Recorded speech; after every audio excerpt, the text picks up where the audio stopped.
At the beginning of the 1970s, a time when thousands of young men were being sent each week to fight in the steamy jungles of Vietnam, a short stretch of coast on the island of Oahu, Hawaii, was emerging as the center of the surfing universe.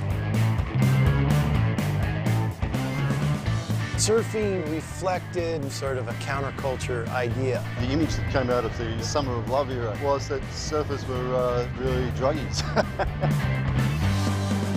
And then this new group came along and said, no, we're not going to do that at all. In fact, we want to make surfing into a sport. And everyone turned around and just went, they want to do what? There was no such thing as pro surfers, because you couldn't make a living from pro surfing.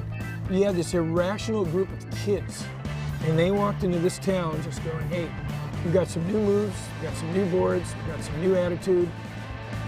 Hawaii was a twofold mission. It was one, I wanted to rip it, and two, I wanted to get famous.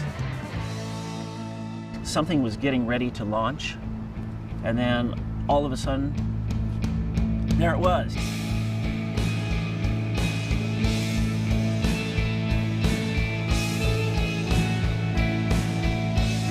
He said we were good. You know, we were number one.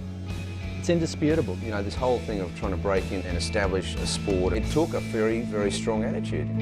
Well, they'd write articles about how we're here, you know, we're the kings of the sport. And this brash attitude of screw the establishment, we're going to go for whatever it takes to get what we want, it rubbed people the wrong way in Hawaii, without a doubt. They just really wanted a big slice of pie. The problem was they wanted too big of a slice of the pie. They did it for nothing, you know, they did it just for the love of surfing. It's timeless stuff, you know, it's stuff that will probably never be repeated.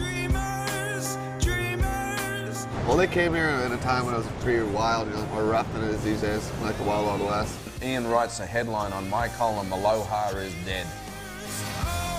There was a pride at stake here. I went to Wahiwa and bought a shotgun, man. I bought a 12 gauge and slept with it by my bed. They could not go anywhere.